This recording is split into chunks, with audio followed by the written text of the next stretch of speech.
Hello students, कैसे हो आप सब। मैं अपनी हिंदी व्याकरण की वीडियो में आप सबका स्वागत करती हूँ।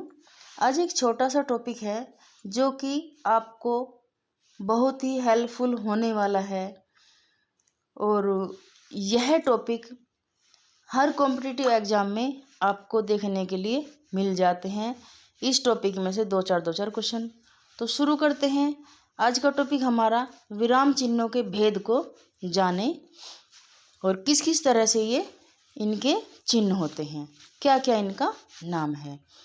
तो आज हम विराम चिन्ह के साथ सबसे पहले बताते हैं कि विराम चिन्ह का अर्थ क्या होता है। विराम चिन्ह का अर्थ वाक्य को बोलते समय रुकना या ठहराव होता है। जिस तरह से अब आपको समझा दें अपने भाषा में, जिस तरह से काम करते समय आप सब बीच बीच में रुकते हैं और फिर आगे बढ़ते हैं, वैसे ही लेखन जब हम किसी कार्य को लिखते हैं तो हमें भी विराम की आवश्यकता होती है। तो ये जो हमारे विराम चिन्हों का जो प्रयोग किसने किया है, तो वो हमारे कामता प्रसाद जी ने चिन्हों का प्रयोग सर्वप्रथम किया है।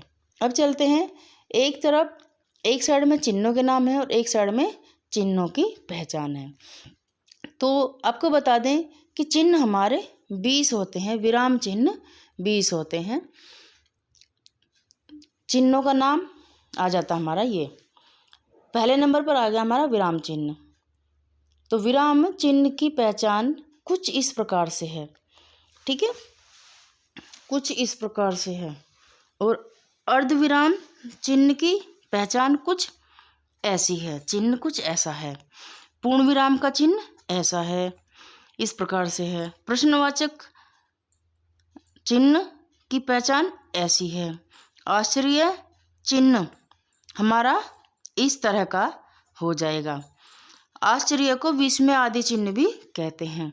अब हमारा आता है अगला नंबर आता है हमारा कोष्टक चिन्ह। तो कोष्टक हमारा 3 कोष्टक बनते हैं, तीनों ही अलग अलग प्रकार के बनते हैं। पहले ये, फिर ये, फिर ये। अगर ये आ जाए ये भी कोष्टक है, ये आ जाए ये भी कोष्टक है और ये आ जाए ये भी कोष्टक, ठीक है। 7वें नंबर का हमारा चिन्ह आता है विवरण चिन्ह। तो विवरण चिन्ह में हमारा क्या होता है, ये है नहीं, 2 बिंदी साइड में हो और बीच में एक हैशटैग हो, ठीक है। अब आता है हमारा 8वें नंबर का लोप चिन्ह। तो लोप चिन्ह हमारे 4 बिंदी गोल गोल गोल गोल गोल ऐसे होती हैं और 4 प्लस प्लस हमारे ऐसे होते हैं। तो ये चिन्ह हमारा लोप चिन्ह का हो जाएगा। अगला आता है हमारा 9वां नंबर विराम चिन्ह का अवतरण चिन्ह। अवतरण चिन्ह को देखिए, एक अवतरण चिन्ह इस तरह से होता है और एक अवतरण चिन्ह, इसको उद्धरण चिन्ह के नाम से जाना जाता है, इसको अवतरण चिन्ह के नाम से जाना जाता है। इसलिए ये दोनों ही चिन्ह आपको समझने हैं।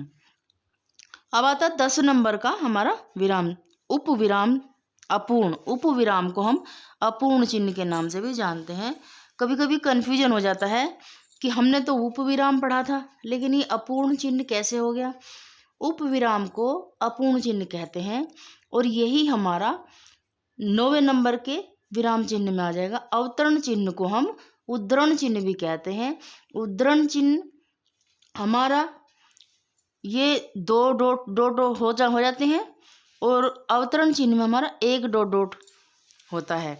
इसीलिए उपविराम चिन्ह को हम अपूर्ण चिन्ह भी कहते हैं। अपूर्ण चिन्ह का साइन देखिए, आप पहचान देखिए, 2 बिंदी ऐसे ऐसे होती हैं अक्षर के आगे, ठीक है। अब चलते हैं, इसे श्री गुरु विसर्ग के समकक्ष बताकर मान्यता देने की बात करते हैं, ठीक है। अगला आता है हमारा 11 नंबर का विराम चिन्ह। तो ये हमारा होता है निर्देशक चिन्ह या डैश चिन्ह भी इसको हम कहते हैं। तो डैश चिन्ह हमारा ऐसे होता है, इसको संयोजक चिन्ह, योजक चिन्ह और सामासिक चिन्ह भी कहते हैं।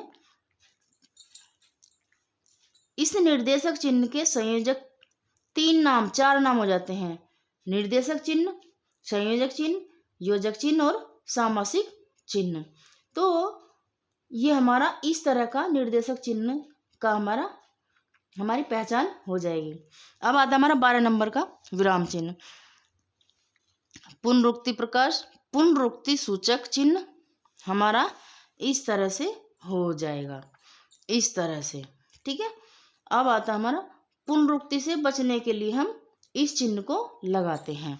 ये अभी आपको समझ में आ गया होगा कि पुनरुक्ति सूचक चिन्ह को हम पुनरुक्ति से बचने के लिए ये वाला चिन्ह का प्रयोग करते हैं। अब आता 13 नंबर का लाघव व संक्षेप सूचक चिन्ह। तो ये लाघव चिन्ह हमारा गोल गोल अंडे के जैसा होता है। 14 नंबर का चिन्ह आता हमारा पाद चिन्ह या रेखिका चिन्ह। तो उसका कुछ इस प्रकार से पहचान होती है। 15 नंबर का विराम चिन्ह आता हमारा पाद बिंदु चिन्ह। तो पाद बिंदु चिन्ह ऐसे होता है, ऐसे और ऐसे, ठीक है। ये थोड़ा अब आता हमारा 16 नंबर का दीर्घ उच्चारण चिन्ह।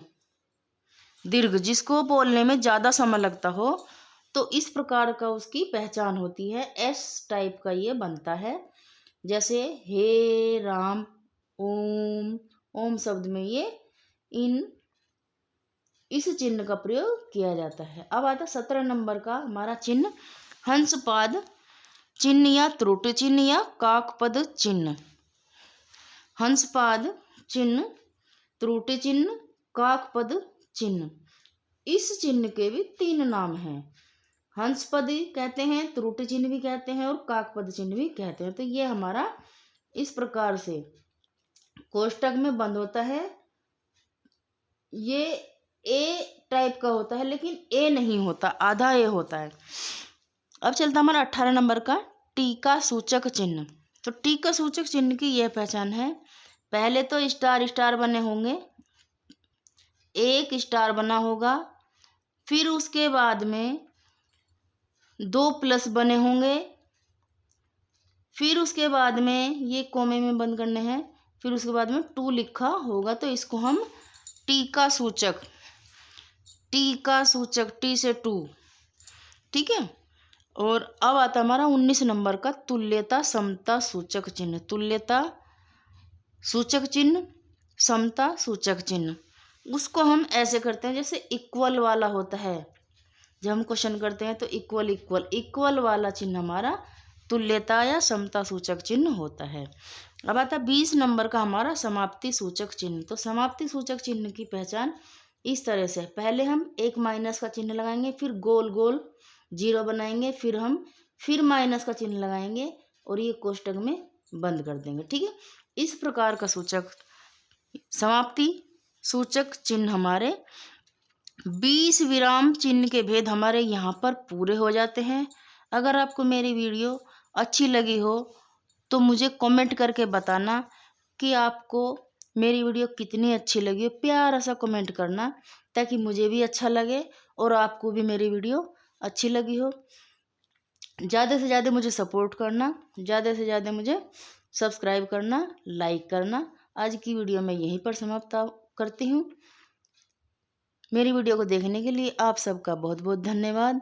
और इसी के साथ मैं लेती हूँ आप सबसे वीडियो को बंद करने की इजाज़त। Thank you.